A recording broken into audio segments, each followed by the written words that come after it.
They only deliver to Atlanta fans. Don't see a Calen. What about Calen? Could Spell have been it. under a different name. Last name Carr, Carr. Like vroom. I order burritos from you guys pretty regularly. Welcome, esteemed guests, to Extra Time, driven by Continental on MLSsoccer.com, the official podcast of Major League Soccer, and on YouTube. I am David Goss, and I'm joined today by two special people. One, Charlie Davies, and the other one, a burrito-less, Calen Carr, who is struggling through hashtag MLS Is Back after months of being off, low on fitness. Calen's already done MLS today, and right now he's sitting waiting for a burrito. Yeah, everyone's complaining about the early kickoffs. I'm like, that's fine. I know you guys are going through it, but like, what about my burrito? Well, you're in Atlanta, aren't you? I am, yeah. So maybe that's part of the problem, right? The whole city. It's been a tough day. Tough day for us city. Atlantans. Yeah. We're struggling, but I'm gonna fight through it. Early kickoff, humidity, no burritos. We will push on. I will continue. Now, after every 9 a.m. game, you can go straight on to MLSsoccer.com, Twitter, or Facebook, and watch MLS Today, presented by AT&T with Calen Carr and Susanna Collins. You guys are on it too. You can watch it on other days too, when there's not 9 a.m. games. And sometimes myself and Charlie are on, but that's only by accident sometimes. It's mainly Calen and Susanna when we get the good stuff. And as everyone has mentioned this morning, it was a train wreck for Atlanta United and a great day for FC Cincinnati. So we'll talk about that in just a moment. We've got previews of the weekend coming up. We've got reviews of what we've seen so far. It has been a peak MLS Is Back week for sure. We have hit the ground running again. We've got 3-3 games. We've got 4-3 games. We've got potential smoke bombs. We've got red cards. We've got people throwing balls at people's face. We got it all, guys. And we're feeling pretty good. The one thing we do not have as of July 14th testing is anyone testing positive for COVID-19 inside the bubble. Yes, Only let's go! positive test was one player on one of the two teams, Nashville and Dallas, who have been withdrawn from the tournament. And we know those players had it already and are still getting over it. So some have not traveled home. But for everyone else, bill of clean health. And we hope that everyone keeps everything up. Yes. For everyone else around the country or around the world, news. Continue to wear a mask because this is far from over. It's actually getting worse in many places. And doing the right thing helps it get better. And we look forward to that. But talking soccer, the reason Calen is so spent is because he was probably 100 miles per hour last night coming out of the San Jose Earthquakes' glorious comeback over the mighty Vancouver Whitecaps. Down 2-0, down 3-1. Who else off the bench? Wando with a shoulder goal. And then Shea Salinas, who will join us in just a moment from Orlando with the winner. And they call him Shea Messi for a reason, Calen. He did his thing. Yeah, he did. He held down the R2 button as we have seen Shea Salinas do in the past. He's either provider, whatever it is. This guy has had an incredible career, and not only he's one of those guys that's been able to find the like big moment in the big match, and seems to always be. I mean, I just remember even early on when, this is a while ago when I was playing against him, it was just a nightmare to try and match up with his athleticism, but then also being able to pick and find the right spots at the right time. So credit to him, credit to San Jose. I have to say they put themselves in a little bit of a tough spot, all things considered. Not really sure what the plan was to start out 2-0. I mean, I don't know. Almeida said in the press conference, if you plan and you practice, then you will have your reward. I don't know what they're practicing or what kind of plan that was, but it was surely entertaining for everybody else watching. It was Adnan starting it, looking like a DP left back, right? That's just how they drew it up, Charlie. It is. And we have to also give credit and praise to Nicola for being able to just slide in that burrito bag in behind. Did you see that? Wait, did that just happen? It just appeared. If you're watching on YouTube. I was pointing at it. I mean, it was just dropped in silently. Mm-hmm. You could just see the bag going in there, and you could just see just the arm let it go and then disappear. It has to be something from the training ground. Attention to detail, Charlie. I respect that. This is execution to a T. Yeah. This is perfection. Well done. Go ahead. Step away. Grab the bag. Can I get it? Yeah. I think you should. All right. You're starving. Get some energy. But San Jose, you come out like that, going down 2-0. Everyone had to be shocked. It might have been for me, although there have been some shocking moments throughout this tournament. Yeah. I think I was not expecting San Jose to go down 2-0 to Vancouver, because Vancouver is, bottom 3 teams in the league right now. Boom, just said it. Charlie's just gonna say bottom 3. And so for San Jose, who looked the part against Seattle, dominating possession, creating chances. Also, I think a surprising performance considering everyone thought Seattle was just going to come in and steamroll that whole group. So you're expecting San Jose to take it up a notch and show, okay, we are the best team in this group. We showed it with our match against Seattle. To go down 2-0, you're like, whoa, what is happening? Yeah. But then they stuck with it. They realized, okay, we need to make some changes, but we're gonna go into this game and get something out of it. And they were able to get 3 at the last minute, thanks to Shea Salinas. Some questionable decisions maybe on both sides. You have Almeida, who started the exact same team that played against Seattle 4 or 5 days ago and started slowly, clearly. But then on the flip side, Vancouver, San Jose went with the full line change, 4 subs at one time.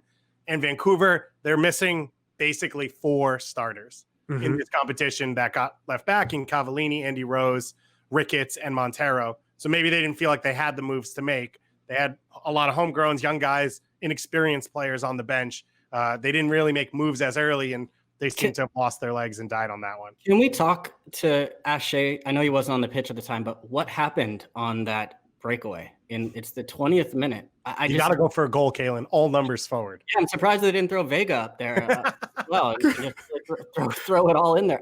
But why is there nobody who's able to recognize, like, hey, there's nobody back here? And then Jackson Yule's got the ball as he's the last man with the ball at his feet. That should never happen in a match. No, so, wow, I mean, as a striker, you got to be looking at the match being like, why didn't that happen when I was playing? Why wasn't the teams throwing 11 players into the attacking 40 yards and in, and allow me to be free? Like, but it's not where was that? It's not like the crowd was too loud that nobody could, communicate and say, like, hey, like, nobody noticed on the sideline. Yeah, that's the other part. The coaching staff is already back there. The goalkeeper, the coaching staff, the goalkeeper always has a full view of the field. True. That's panic mode there. If you're Vegas, you're screaming as loud as you can. Yeah. Can we just pour one out for Judson, who made the run to recover? What a run. Like 100 yards in 10 seconds, full dash, and puts it in his own goal. Yeah. Brutal. Absolutely brutal. You know what the moral of the story is? Don't try. Don't run back. Yeah. Well, if the center backs don't do it, you don't have to do it either. Last one before we get out. 2 more. One, Mark Dos Santos was oddly positive coming out of this one. They scored 3 goals. They're missing Cavallini. Yeah, why not? Ricketts and Montero. Really, why not? I mean, you were up and you didn't get the points. I'm saying why not sarcastically. Got it. Okay. Look at Vancouver. Okay. Just, you don't have Cavallini, who really changes the way they play, changes the outlook for Vancouver when he's not a part. It's almost what he means to Vancouver is almost what Joseph Martinez means to Atlanta. It changes the way you play, gives your team hope. He can bail you out of certain situations with his goal scoring, creating space for other people. You don't have that. It's why San Jose was pushed up so high, because they don't have a threat. So when you don't have a threat, you're like, we can afford to take these risks, because who's going to hurt us? Yeah. And Vancouver was not just missing him. It was Montero, Toast St. Ricketts. They had Andy Rose. So for a team that still is largely, even with all their players, going to have to prove themselves and fight their way up the table, I would guess. Mm-hmm. And wasn't picked at all coming into this, that to go in undermanned and to get off to a good start like that. But that's partly why I think it was so disappointing that they weren't able to get even a point out of this one. Yeah. Even if they would have left with a draw, I think that you can say, all right, well, the inexperience showed late, both center backs. I think the defending on the Shea Salinas goal, they just continued to retreat into their own box. And credit to Shea for putting them on their heels. And he's a guy, when he has the ball at his feet, you're going to backpedal naturally. Yeah. But at some point, you have to confront him outside the box take a foul, whatever it is. And in that moment, I thought some of their, as well as a couple others, I thought their inexperience showed. Well, let's stop talking about it. Let's talk to the man who was on the field, got it done. Ballon d'Or contender, Shea Salinas for our AT&T call to the field. What's up, Shea? Yeah, it's going well. Thanks for having me, guys. I'm a little sleepy. Didn't get a lot of sleep last night, but I got a nap coming up after this, so I'm looking forward to it. Okay, I got to ask, after a win like that, what does the after party look like in the bubble? In the bubble, we played darts till like 5 a.m. That'll do it. There's non-alcoholic Heinekens in our refrigerator, so no one touched those. But we just played a lot of darts. One of our teammates ordered a dartboard, so that's what we did. Shea, when you're sitting on the bench and you're watching Vancouver go up 2-0, what was going through your mind? Oh, man, our team, well, the past 2 times we've played Vancouver, they've scored first, and we've beat them both times. Okay. 3-1 both times. So when they score the first goal, everyone's like, okay, here we go again, no big deal. When they score the second one, that one was just crazy, just the crazy breakaway off of our corner kick scenario. And so that was disheartening. And then we get one right before half, so we're thinking, oh, we're back in this, we're going to score no problem. I think 3-1 was the one that kind of threw us all off guard. But this team, I mean, we've built ourselves off being a team that perseveres through adversity. Even coming to this whole experience, we're like, look, this isn't going to stop us from playing our style, our system. So when we tied it 3-3, that was expected, and when we won it, that was just cherry on top. I don't want to focus on this, but you mentioned it, so it should ask questions. 2-0, about the 20th minute. You guys put about 10 guys in the box for a corner kick. There was a full field counter. Is that something that was discussed pre-game? I mean, it's not exactly how we drew it up. I think we're a team that wants to take risks, that wants to play soccer and take risks. We have that freedom to play, and it's fun. It's a fun style to watch, I imagine. It's a fun style to play. But obviously there's risks involved. So if we would have lost 5-0, I think we would have come back in our next game and tried the same stuff. So I don't think we're going to change our mentality. Was anyone calling? Was anyone yelling like, we have 10 guys in the box? No, that's literally how we drew it up. I mean, there's supposed to be a guy running back as the whole play happens, but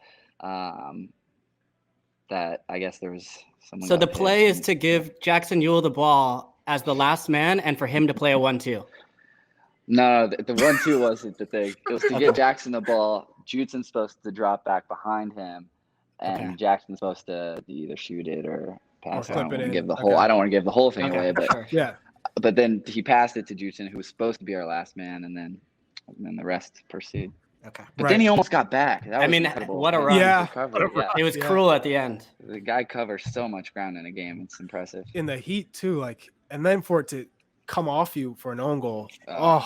Disheartening. Yeah, it really is. Well, I find that interesting because you said, all right, well, we're going to play the same way. And the other big mistake was Vega playing out of the back. But I know it seems like you've committed to playing out of the back overall in general. And Almeida came out and said afterwards that he was really proud of the group for basically not putting their head down, but like fighting back for to cover your teammates' mistakes. You've been around a long time. You think of yourself and Wando and all the moments you guys have had in the past, but it also feels like that character has maybe come forward into this new iteration of the team. How have you seen that take shape?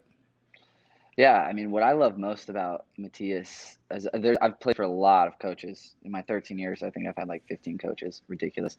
But what I love about him the most is all the coaches say, let's play out of the back. What he says is if we make a mistake, we're still going to play out of the back. If we get scored on 4 times, we're still going to play out of the back.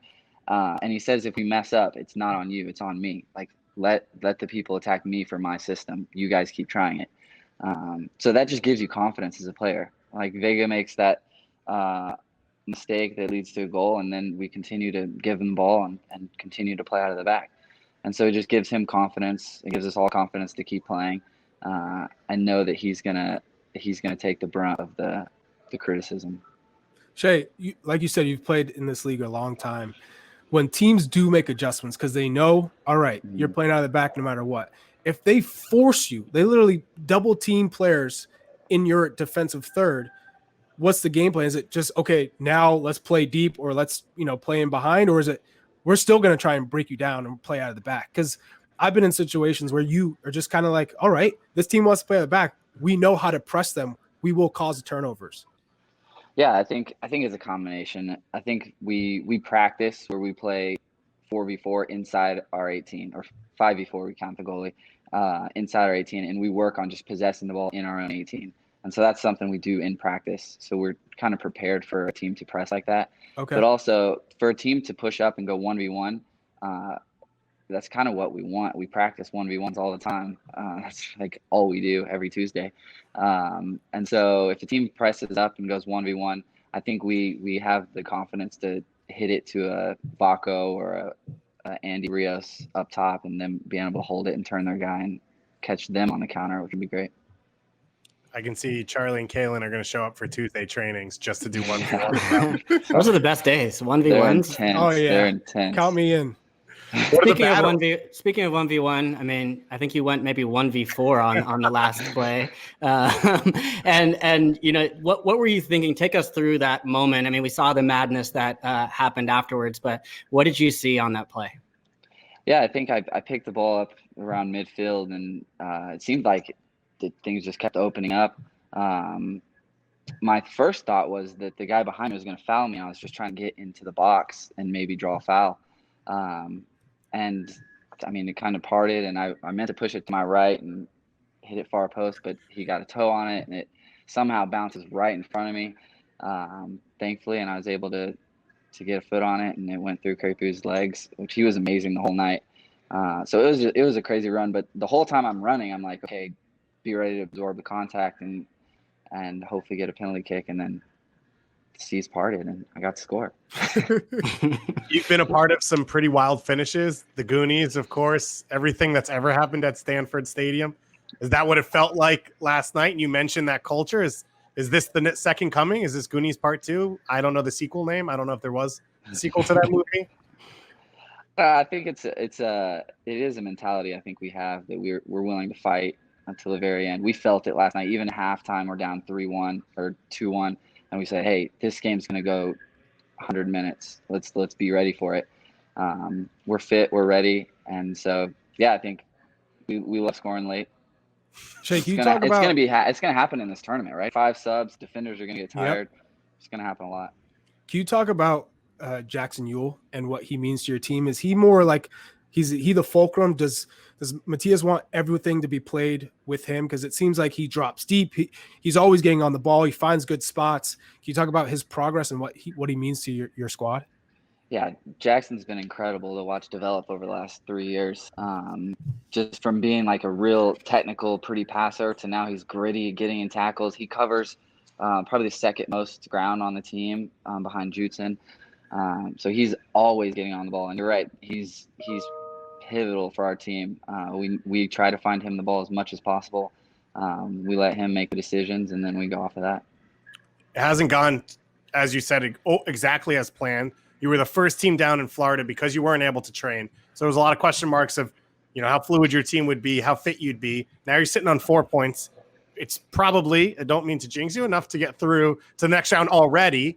Where do you guys feel at, like coming out of that game yesterday, besides the competitive darts? What's the conversation in the team? Yeah, I think we're happy with how things are. We came into the bubble with a big disadvantage. I think we're the last team to do team trainings together. Our first time to play 11v11, I think it was 4 months prior was our last time to do it. So it was a long break of not playing real soccer, which was difficult, but our team did an amazing job staying fit. We came into the bubble really fit, so we could go straight into 11v11 scrimmages. And that's really what most of our practices are right now. It's just playing 11 aside and getting used to playing again. So Charlie and Calen will come for all of training then. I cannot do 11. On that note, I'll be just watching, or you can find me in the ice bath. Yeah, we do a lot of running, lots of ice baths. So we got to ask this though sorry, Calen, but on the goal, goal's a huge moment, but I think what's everyone remembers is now the celebration. One, what was the reaction and energy? It felt like an MLS Cup win. And two, could you breathe afterwards because of whatever was being sprayed in the air in the vicinity? Yeah, who was that? And because that was all over social media. Who was that? And what was that? That's our physio, our kinesio guy, and he is hilarious. He's like the comedian in the whole locker room. And that was the cold spray. You get the knock on the shin, you get the cold spray. Wow. That was the magic spray. And no, I could not breathe. I mean, as soon as I go down, I knew it was going to be crazy, and I just didn't want to get injured. So I'm like in a ball down there, and it was amazing. But I was worried because there's still a couple minutes left, and I couldn't breathe. I'm like, someone mark my guy. I think the guy I'm marking, I don't remember his name, but he's like 7 foot tall. I'm like, please don't kick it over here. Please don't kick it over here. Thankfully, they went to the other side. Theo Bear did not get a goal, but you handled it well. Looking forward, you got one more game in the group stage. I'm saying it. You're already into the knockouts as well. What have you learned so far being down there? Because you have been down there the longest. You're one of the few teams that have played 2 games. Like, what should fans know about the playing experience? Yeah, it's eerie. The games are kind of quiet. You can only hear your teammates screaming, so that's weird. But the humidity is real. Like it's an adjustment factor. Guys are cramping. Guys are dehydrated. And I think it was a great idea for Matias to make 4 subs. All 4 of us came on fresh legs, and I think that just kind of demoralized their defense. So the subs at the end of games are big impact moments, and I like that. It reminds me of college soccer, where you just look over and there's just like a whole bank of substitutions coming in. It's a line change. That's awesome. Final one to close you out. Of course, Chris Wondolowski scores off a shoulder in the middle of the box that bounces between 3 guys. Classic Wando. He has left the door open a little now on the I'm going to retire, but the season is weird. And July 16th of 2021, we're going to talk about Wando scoring goals off his nose and his back and his ear for another year. Yeah, I think so. I mean, he loves to compete. Every time we do small-sided games or 11v11, he's screaming at everyone, getting everyone motivated. He wants to win more than ever. So I think he would miss it too much if he left. So I think he's going to play, for more years than just next. ETR inside too. Shea Salinas. I'm just trying to outlast him. There you go. Keep going. Hey, you guys are doing a pretty good job. Yeah. You can't outlast something that doesn't exist. He's an entity, not just a person. He's a whole experience at this point. Shea Salinas, the game-winning goal against the Vancouver Whitecaps, the best goal we've seen in this competition so far, just as he always does. Dribbling. Oh, we got to ask one last thing. The comparisons to Messi. We've been seeing this all over the place. Yeah, the right-footed Messi. Yeah, do you embrace this new title? Messi there's no one like Messi, even though we do share birthdays, June 24th. He's a year younger than I am. This is it. Yeah, the late June birthdays, Charlie. You know it. But yeah, it's fun. It's funny. He's a legend. I think it's a funny joke. I don't think it's serious. On that note, either Leo Salinas or Shea Messi, we appreciate you taking the time to come on with us. Enjoy the rest of the tournament. We've had fun watching you so far. Stay safe. Good luck in the bubble. Recover. And, thanks for taking the time. All right. Thanks, guys. I'm going to go now. Congratulations to Shea Salinas in San Jose for that victory, sitting on first place in the group. And, of course, that amazing goal. That was our AT&T call to the field with Shea. But before we get away from this game, Calen, it stood out to me, and we mentioned it, before the interview, positivity from these 2 coaches coming out of a game that was, quite honestly, bonkers. What's your thought of the reaction and the way that it was analyzed coming out of this performance? Understandable in the sense that, look, this is a really emotional win. You could feel it from Shea and the group and the way they celebrated. I think there will be some learnings, though, or there should be at least, because I think in some ways the expectations for both of these teams, neither of them made the playoffs last year, but I think for San Jose in particular, the expectations should probably be higher. No, right? Like that's the only way to really improve. And we've seen other managers, like I'm thinking like Jim Curtin, his team is winning 1-0, 2-1, and still saying, hey guys, like that we need to do better. We need to come out of this group and set the standard a bit higher. And for me, when I look at that match, there were just some pretty bad mistakes that were made and lack of organization. And look, it's hard when you just kind of like turn the lights on and have to go out and play. And for both teams, it's been kind of like that, tough circumstances and conditions. Everyone's talking about it,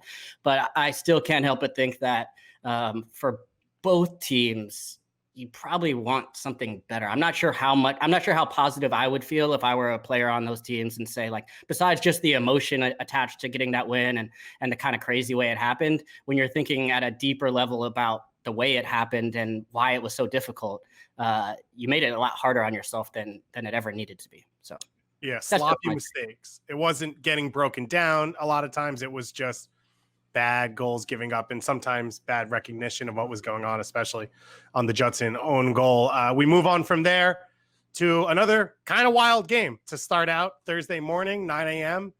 Breakfast and soccer. We had FC Cincinnati against Atlanta. Jake Mulroney, 2 yellow cards in 26 minutes because you got to get out of there early if you're going to hit the breakfast buffet and still get some potatoes. Those things go fast. So Mulroney got himself out of there. And then Frankie Amaya with the winner. Charlie, I want to start positive.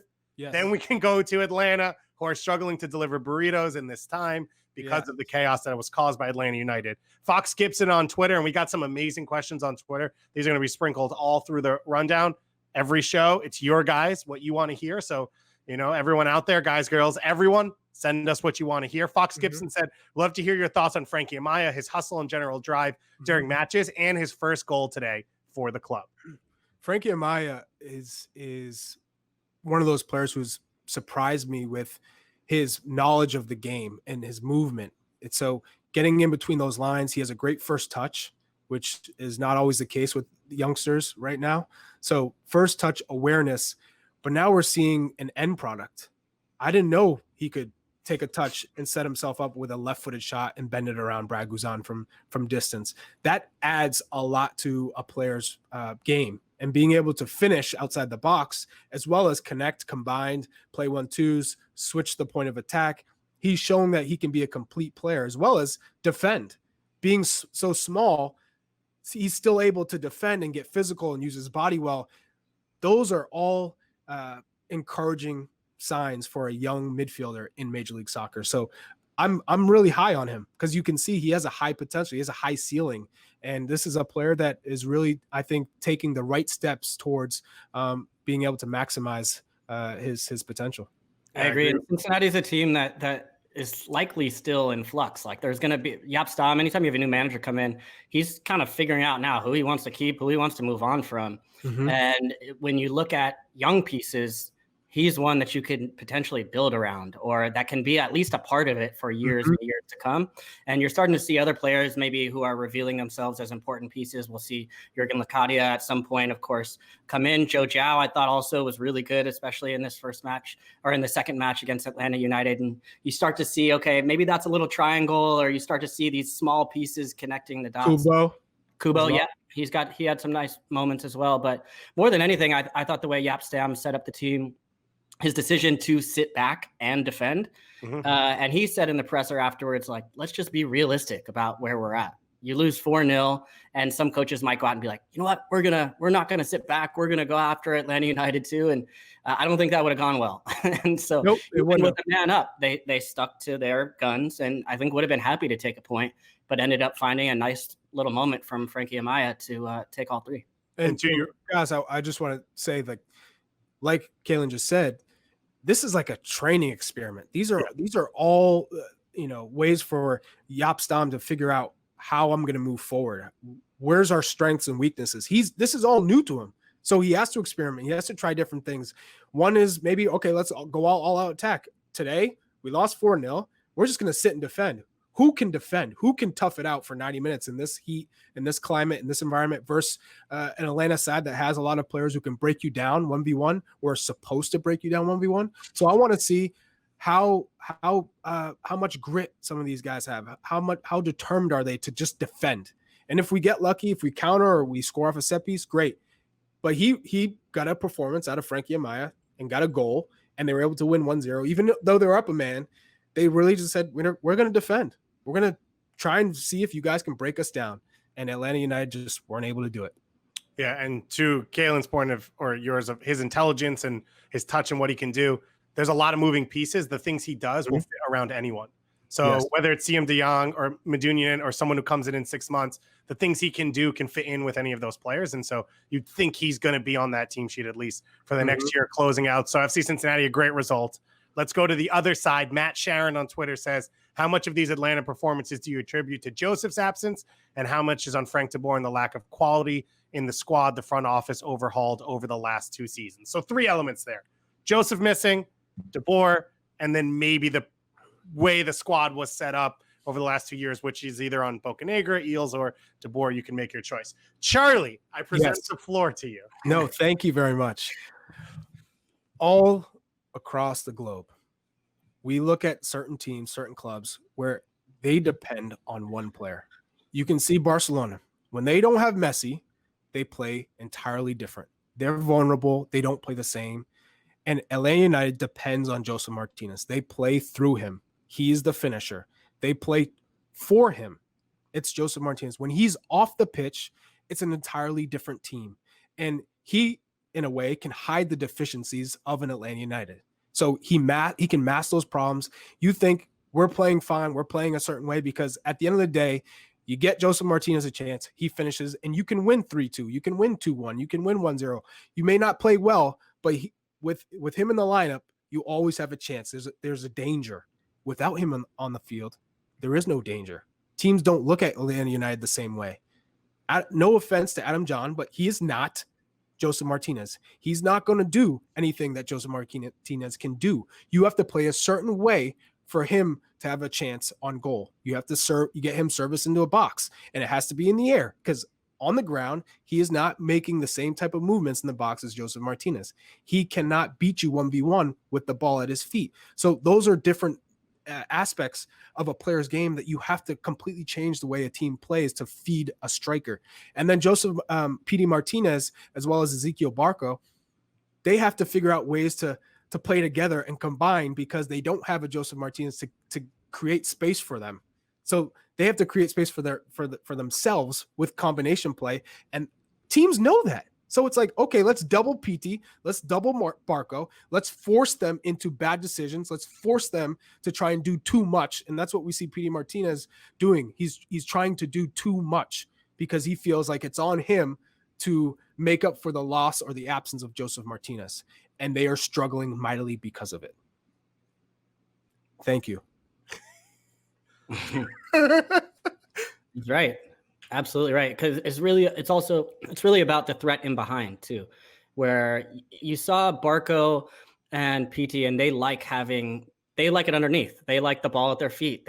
That's where they find their joy and they create. But Joseph occupies so much of the mind space of the center backs. Will occupy 2, at times 3 players. The center, the 6 is going to have to keep an eye on him as well. And so that creates knockdowns, second balls, opportunities in space where you can get those guys running with a little bit more space. But yeah, PD Martinez has grown, I thought, and had a really good start to the year. And even in the opening match, he can at times break down 1 or 2 players at a time on his own. The issue is it's only on him. That's just like what you're waiting for. And he doesn't have that Carlos Vela type magic where Vela maybe can do it all on his own in a moment. And even him, he has a system around him that fits.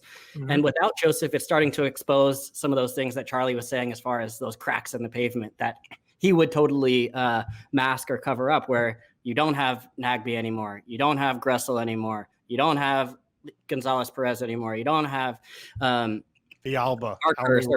Yeah, you're missing all these pieces. Completely different team. Still, I think when he comes back, it will look like Atlanta United in a way, because he is just that important of a player and can cause those types of problems. But until then, I think it's going to be more of this. To your point, LAFC didn't have Vela. They scored 3 goals. They didn't win, but they still scored 3 goals. That's the system that's created. With Atlanta, it's you don't have Joseph. They've yet to score in this competition. Also, to throw in something, if Joseph Martinez is on the field, you also have a vocal leader who will tell players, enough is enough. We're sitting back against the Cincinnati team who is content with having 11 players within 40 yards of their own goal. They're just going to sit back. Let's press. Let's get higher up the field. And I'm going to bark. I'm going to yell. I'm going to scream at every single player until they do their job, until we get that goal, until we start getting chances and generating opportunities. You don't have that. So now we saw in the match, even though there's no fans and you can hear everything, Frank work and just say, hey, everybody up. I don't want to see anyone in our own half. Everyone press high. But you could see they were dropping off against a team who was very content with even being up a man, sitting back and parking the bus. They were going to park the bus for 90 minutes. And Atlanta United never took initiative to just say, we're going to do what San Jose did and just commit everybody forward. Because who's going to break us down in Cincinnati? No one. They don't have the players to break you down and beat you with pace and get in behind. I mean, Zhao can when I think he gets fit and he gets enough minutes back under his belt because he's been out for such an extended amount of time with injuries. But Cincinnati really wasn't going to hurt you. So why not take a chance and a risk, especially with the standings? They have 0 points. This was the best opportunity for them to just say, you know what? Everybody forward. Everybody. Let's the red card made it tough for sure. But I agree with you that, I mean, he sets the tone for that team and sets the personality. Can you imagine how mad he would be if walking out that pitch today? I mean, he's mad when they win and he doesn't get a goal. Right.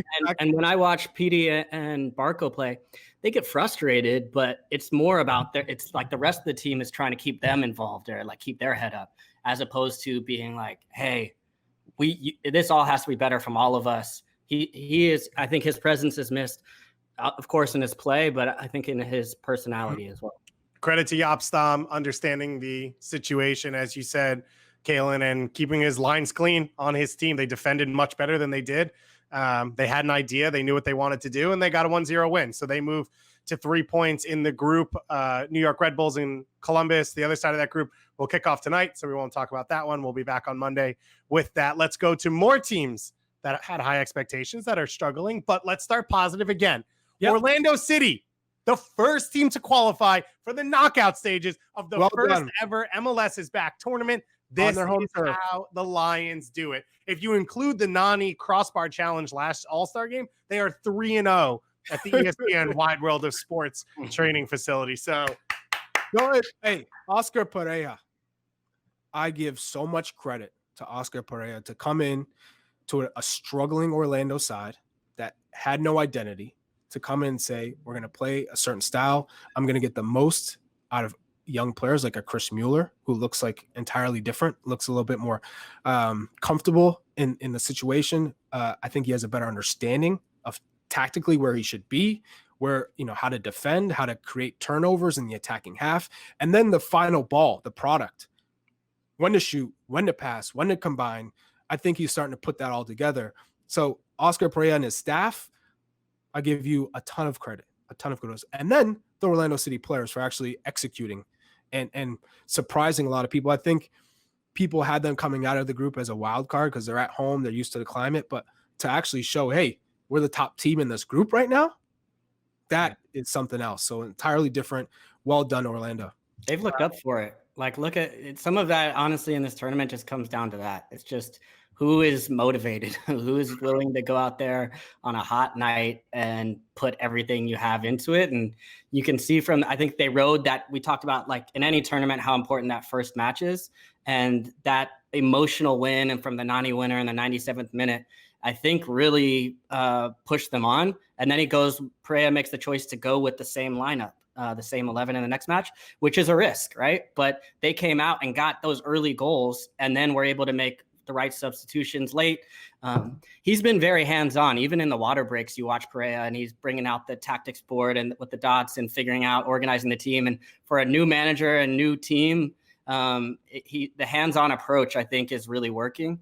And look, this Orlando team has been so up and down over the years. So any sort of semblance of like continuity or consistency in their play is really good block, because new managers all across the league right now are trying. It's one thing to have your system and your tactics and your ideas, but if you're not getting results and you're not seeing it work, Cincinnati, that's a good example today too. It's going to create some belief where they're going to say, all right, I'm going to follow this guy because what he's doing is getting me goals if you're Chris Mueller, or what he's doing is keeping a clean sheet. And so I think, yeah, I echo Charlie's statements. I think Perea has been, and Orlando, they've been the surprise of the tournament. It's fascinating to think what the center forward position is on that team when you have so much goal scoring in Nani and now what Chris Mueller's doing around that. Like you don't, because that was one of the things coming into it was they kind of had a setup in Pereja kind of as a way to win in tough games and in tough environments in their home. But where would the goal scoring come from? And it's come from those two wings. And that's fine because Nani's a world-class player and Chris Mueller can be a goal scorer. Daniel Cluley on Twitter wants to know, does Chris Mueller have a legit shot at the USMNT given how he's played, his growth, and his success so far in this tournament? That's what everyone was talking about on Tuesday night. Calen was on Twitter watching this game with a bunch of other people. That's what Calen was talking about. What do you guys think? Has he improved that much, or is this who he is? Calen, how did this come about? And because I don't want to jump to conclusions, and I don't want to say something that is taken out of context, but how did it come to be as far as the conversation of U.S. men's national team? Have you been on Twitter before? I mean, anybody scores a goal.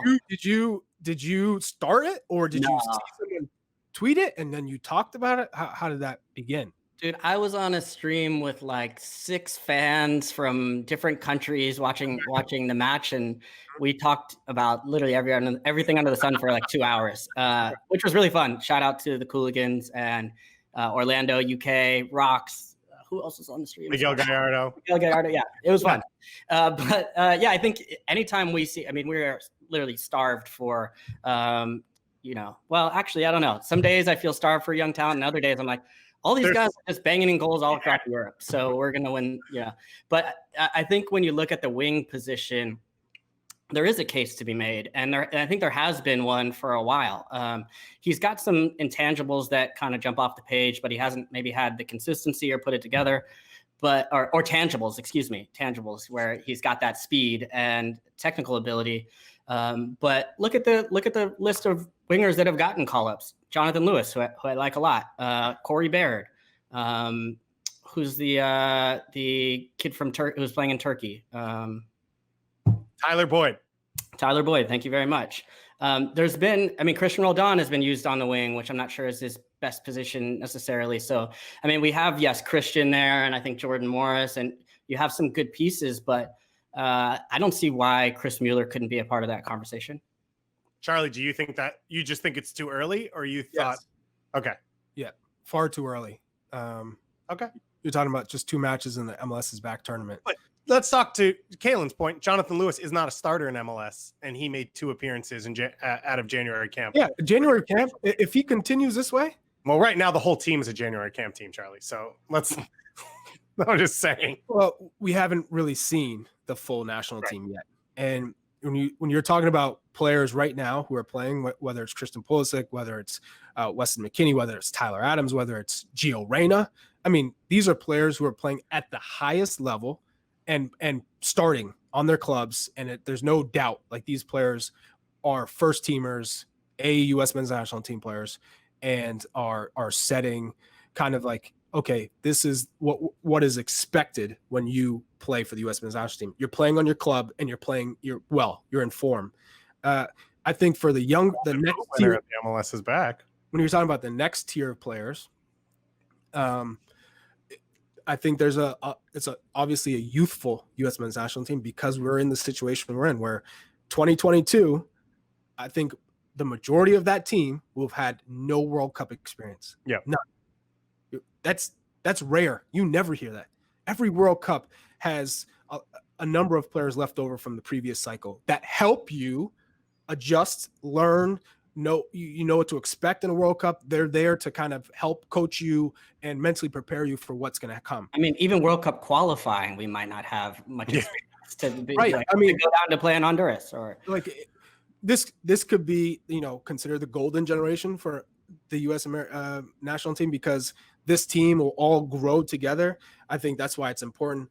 And like I said, it could be if they make the Olympics, they qualify for it. Man, I really got Charlie off on a tangent. over You here. have all the players that actually come together and medal, because if you have all those players, you're talking about the players who are playing in Europe right now, we have a squad. And then that team carries on to World Cup qualifying. They get to World Cup in 2022, which I don't think there'd be very high expectations. But 2026, now you have a team with all experience. The World Cup's here, and guys are playing in Europe or playing in MLS and winning, have the winning pedigree now to warrant a shot. So, I would say Chris Mueller right now long answer short. He's got a ways to go before we start talking about U.S. men's national team. Okay. I think Chris Mueller's in the pool because everyone's in the pool because there is no pool right now. And rumors that Leo Ramos from Mexico, Argentine 30-year-old striker, is linked with Orlando. So we'll see what happens there. Before we get away from this game and we preview the 2026 World Cup for the next 2 hours, let's just talk about NYCFC real quick because they've not won a game. They've scored 1 goal in 2020. They are last in the group, which is never really a super impressive thing, alongside an Inter Miami team that obviously sports Calen Carr, but besides that is struggling right now for minutes and whatever else. I guess we have this point, which is we already talked about Atlanta. NYCFC has struggled. We will talk about Seattle in just a moment. That struggled as well. And then we saw LAFC and TFC sort of struggle in their games, not at the same level. Who are the dominance of Houston Dynamo is what you were trying to say, I think. We'll get there. Don't worry. Charlie will have his moment. I swear. Which team are you most worried about? What do you see from NYCFC? I'd be concerned if I were NYC. I mean, obviously they are. It doesn't take much there. Look, they have. It's partly. I think Jim Curtin said on heading into the tournament that NYCFC may be the best team in the East on paper, and I would agree with that. I think when you look top to bottom in that roster and you see the talent that they have, that everybody, we all put them either close to the top or at it, going to the preseason rankings, which we know matter so much. But yeah, they just haven't looked the same. Now, part of it, I think, was there's always going to be an adjustment period when you have a new manager. Even Dome Tarrant, who eventually turned things around and got them playing fantastic soccer, top of the East last year, had a really rough start. And this hasn't been an easy situation to come into as a new manager, where you have this beginning of the season and then months off and comes in, but everybody's dealing with that. And you have a lot of really good pieces to play with. Andre Blake makes a good save in the first match. That's, I think, a big difference, where Aber doesn't get that goal. And then in the second match, you don't have your best player, Maxi Morales. And we went through all of the talk over Joseph Martinez and what Atlanta United, how important one player can be into a team. And Maxi Morales, to me, fits squarely in that category. So I'm not going necessarily to all is lost here. I probably would have made a couple different changes. They changed Thorarensen at the beginning of the halftime, and I think pushing Sands up would have been better from the start, or maybe going with Keaton Parks, somebody who can get on the ball a little bit more and help them. But he's still figuring out that roster, and I'm not sure I'm ready to call it the end of the world. Although I know that's a fun thing to do too if you're a New York City fan sometimes. So it is the end of the world, but that's enough on NYCFC. You mentioned Jim Curtin. Let's talk about the Philadelphia Union. Philly Union, the second team to qualify for the knockout stage. They are 2-0 in this competition. Calen, could anyone have seen this coming? Well, I think I did pick them. I picked them actually to win the whole thing. And I'm feeling pretty good about that. Mainly because of their, the results, top of the group. I predicted them to be top of the Group A mainly because, I like the team, the blend of youth experience, all that good stuff. But I think mainly the fact that they were the only team with a returning head coach, a returning manager. And I think continuity, when you have a tournament where you just kind of flip the lights on, this is a team that can do that pretty easily. Because it's not just about the depth, it's about understanding the depth and how to use it. And they've already done a pretty good job of that. And we haven't seen their best. And the best teams get results and begin to grow through the tournament. And I think we're going to see more of that as we go. We haven't really seen Sergio Santos yet, what he can do. Shabilko is already scoring, playing well. Brennan Aronson, I think, has been really bright, but I think there's even more to come from him. And then you have Ali Bedoya, who, in a tough match in that first game in the morning, gets a goal when you need him. And I think that sort of blend works. Now they've given up a little bit. They've given up some space in the back where they've given opportunities where they haven't been punished. I thought Inter Miami especially was a bit wasteful there. And that's something that a good team, as you move on and past the group stage, will punish you for. And then Andre Blake has had a couple amazing moments, but then also a little bit shaky still coming off the line. So if they sort those little small things down, I think that they will be in a really good position and primed to go deep and maybe even make me look smart. Who knows? Yeah, I'm gonna agree with you just on a team with leadership. When you talk about Alejandro Bedoya and what he brings to the table, as far as being able to pull guys in the right direction, lift guys when they need it, motivate guys when they need it, and then deliver like on a 9 a.m. game. Those are big time moments and catalysts for teams to win. And so whether it's Shabilko, sometimes not looking like he's polished in the final third, and then the second game looks like he's now getting a little bit of the sharpness back. Sergio Santos being able to stretch the field in certain times, making those good runs. And Brendan Aronson has made such a jump with his decision making, his progress, his runs, his awareness. I think he's really taking proper steps to fulfilling his potential. When you talk about guys who are looking like prime candidates to make an impact on the U.S. men's national team and getting an opportunity, that's Brendan Aronson.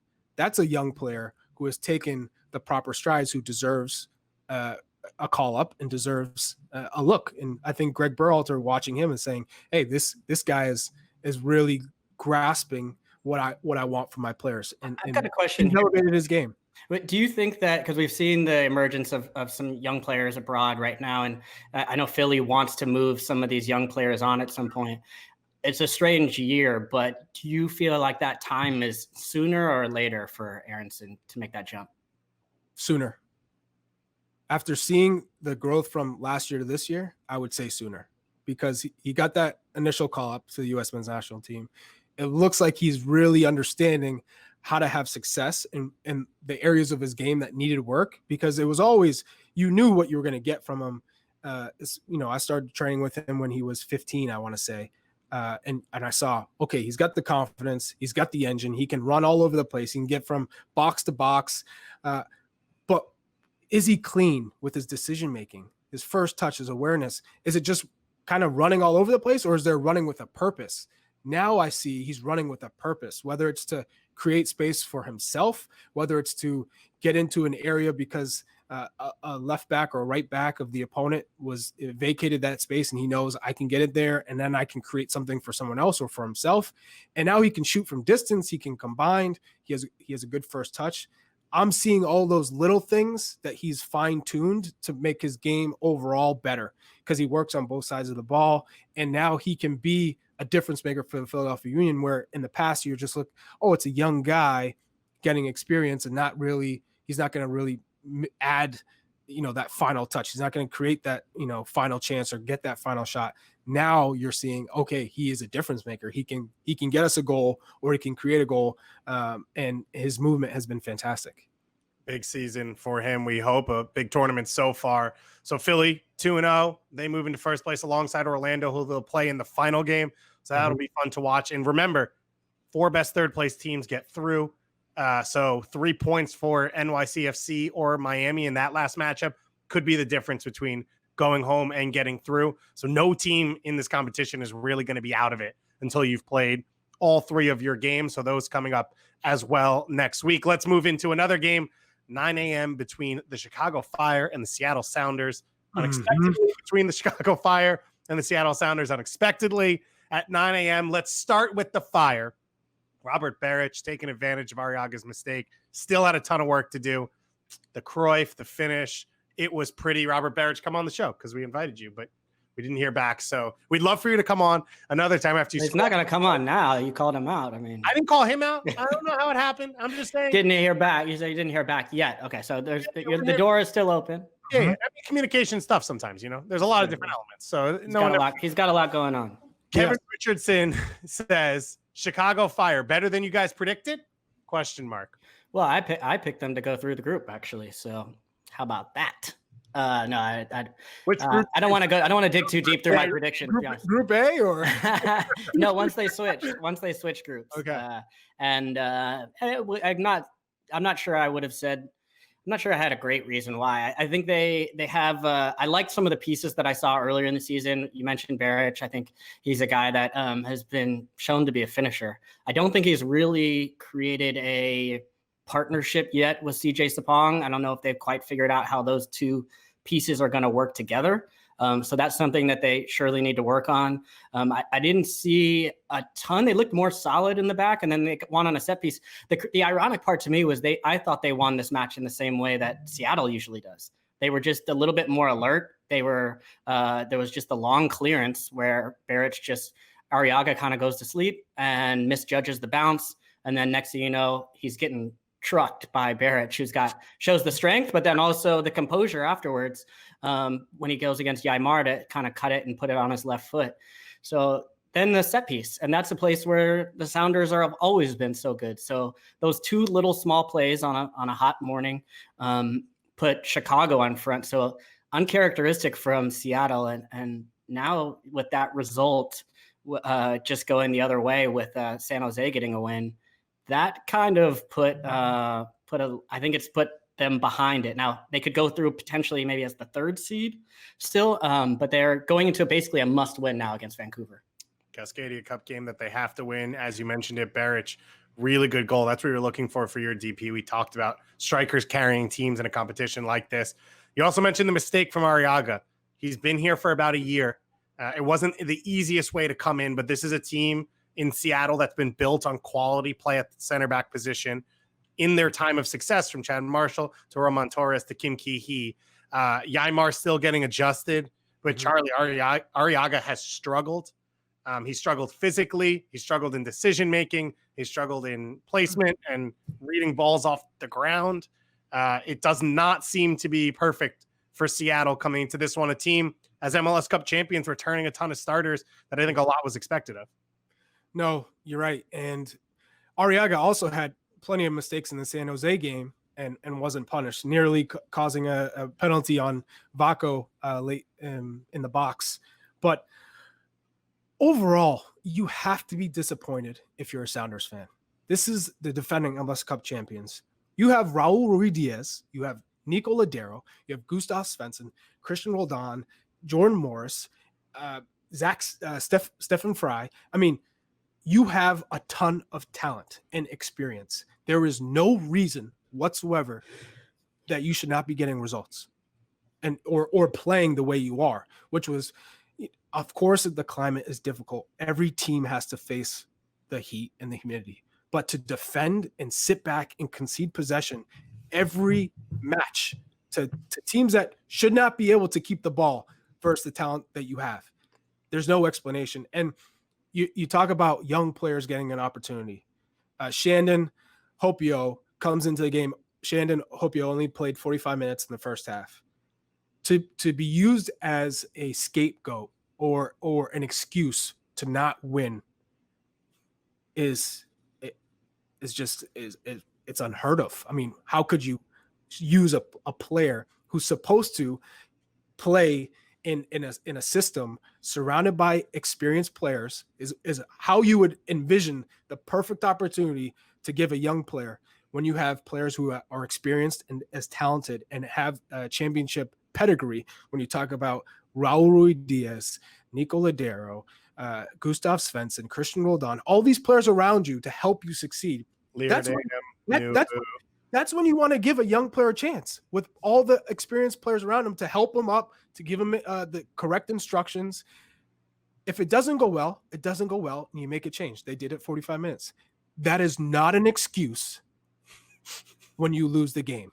That is not an excuse because you have everybody else, and they can either pick up the slack or you bring in somebody else like you did. Jordan Morris came in the game to still get a result.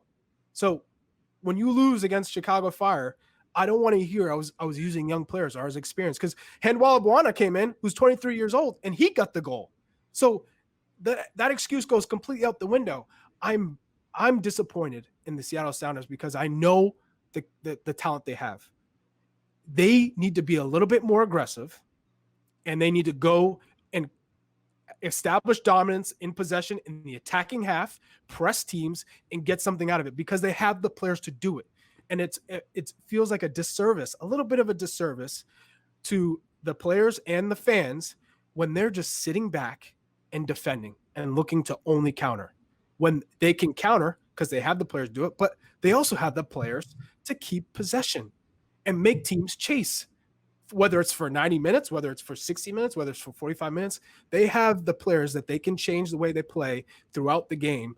And I would like to see them be able to utilize their strengths a little bit more. Those talented players in the attacking half should be involved in the game more than they have. João Paulo, of course, is supposed to be a big part of that. Isn't healthy for this one, but it's hard to complain about anything Seattle's done over the last 5 years with the success they had. At the same time, they keep talking about consistency and full seasons. And this year they came out, they lost in CCL to Olympia at home. Then they win a couple MLS games, and now we're here at the MLS Is Back Tournament, and they have struggled so far. But as we said, no team is out until you've played your last game because of the way the third place is set up. Let's go to another big team. Last game to look back at here, who had an up and down experience, but an exciting game. LAFC 3-3 against Houston. Houston gets out to a 2-0 lead.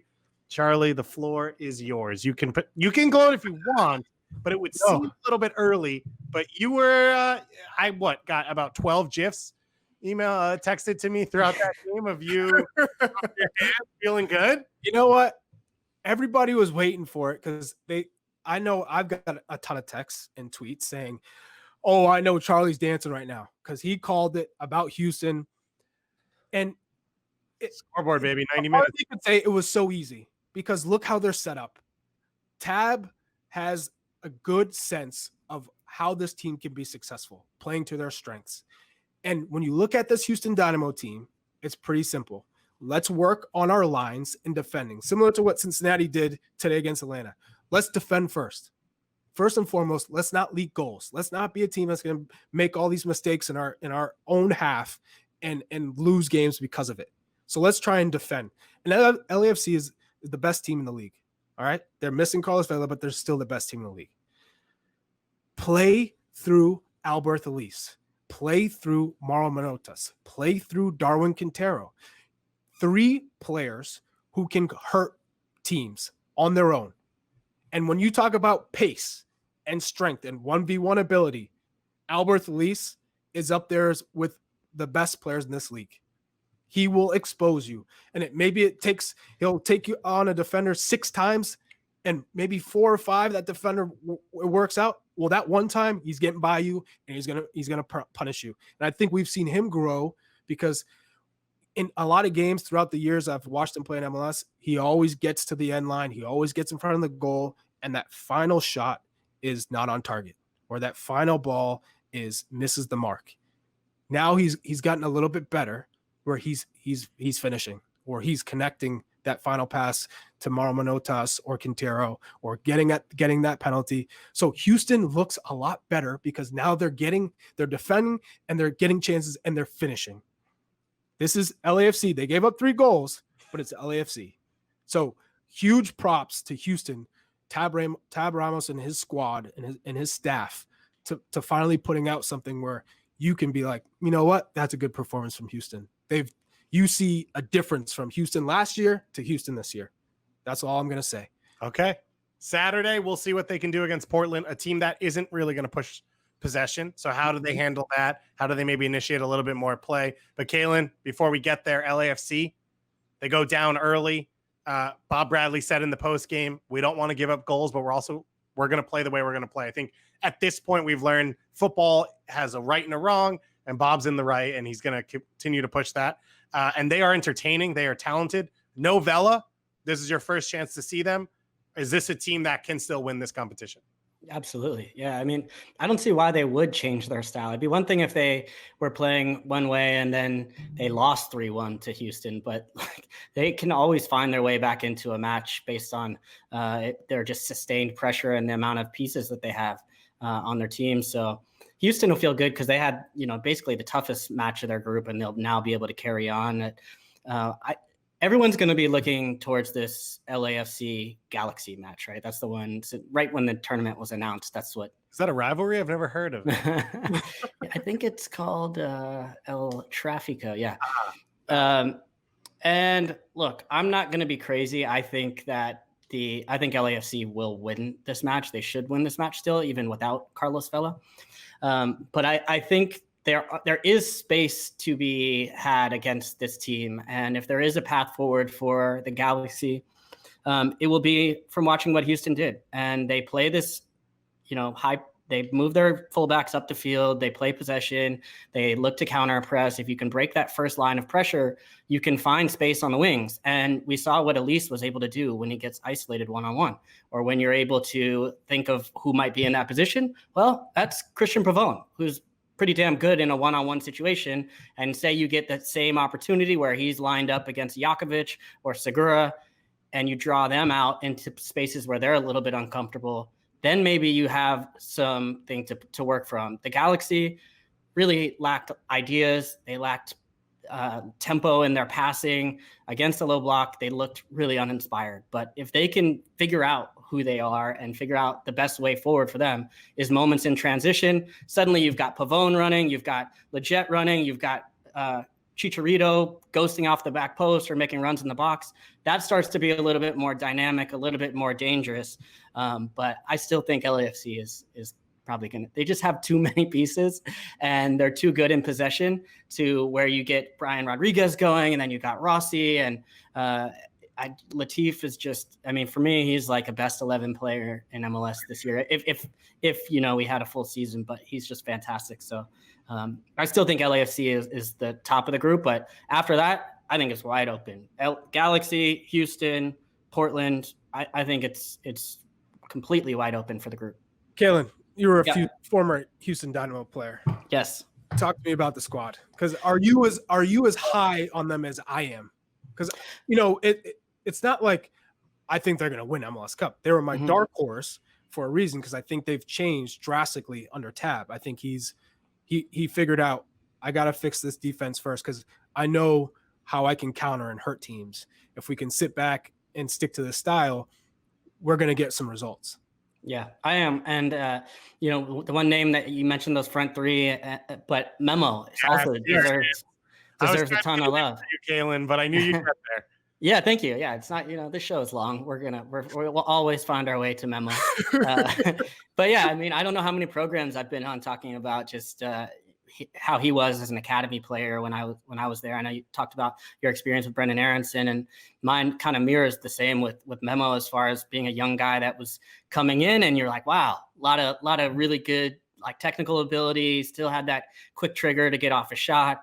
But more than anything, I would say he was a very responsible player that he was always learning from the older players, and he's had some pretty good people around him, whether you look at Boniek Garcia or some of these guys that have been able to really help him out. But he's got something to him. Like, he's not just, similarly to Aronson, he's not just a guy that's content to be there or to facilitate. Like, he's contributing with goals and making deep lying runs into the box, looking to get on the end of things. So I like this Houston team. When you look at the teams in general that do well in this tournament, this is a unique challenge.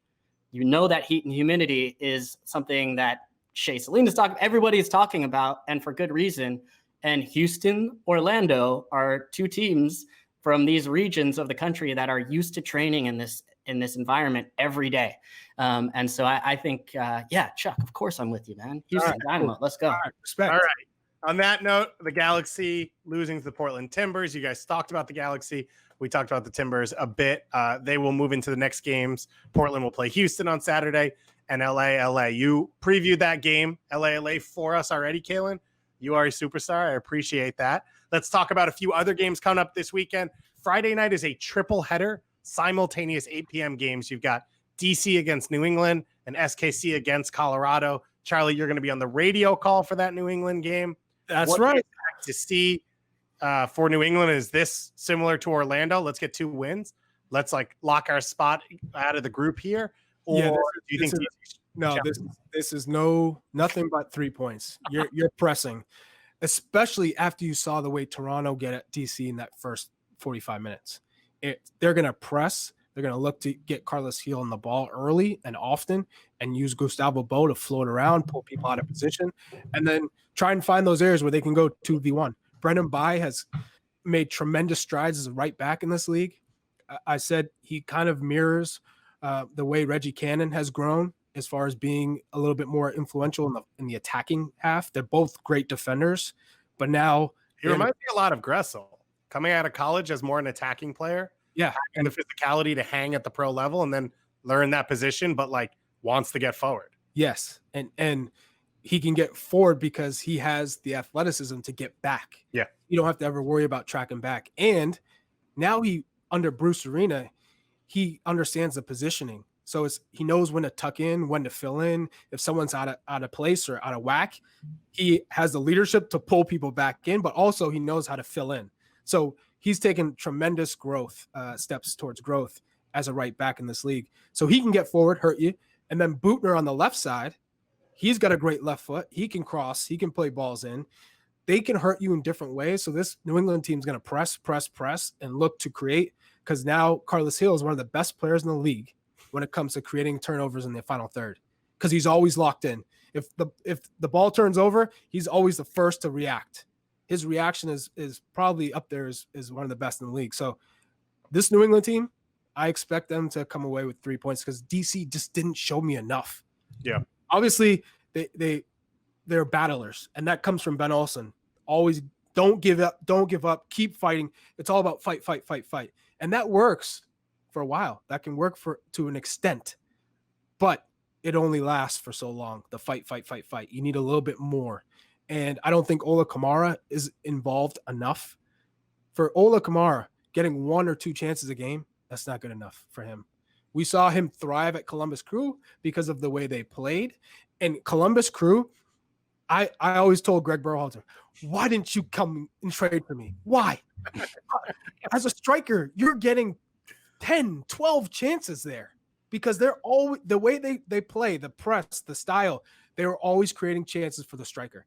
In this system with DC United, Ola Kamara is not getting that. He's getting maybe 2, if he's lucky, 2 chances. That's not enough for him. I'll be interested to see if they bring in Higuain from the start. Mm-hmm.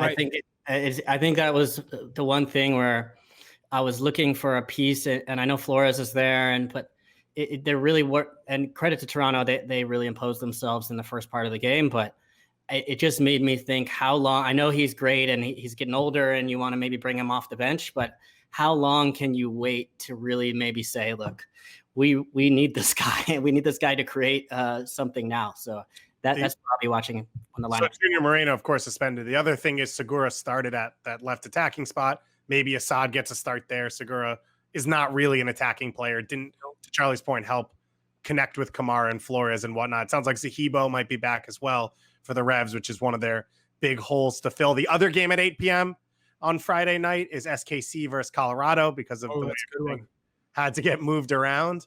Calen, this was one you were looking forward to for 2 teams that there was a bunch of expectations and they both lost out the gate. So now facing off against each other, this almost becomes a must-win scenario. Yeah, I think these were 2 teams that I was excited to watch coming in, and Colorado was just really disappointing, and I think even said it themselves. Kansas City, on the other hand, I thought was actually exceeded my expectations, but then had the red card to Melia that really shifted the game. But yeah, when you watch Polito and the way he played, I was eager to watch him.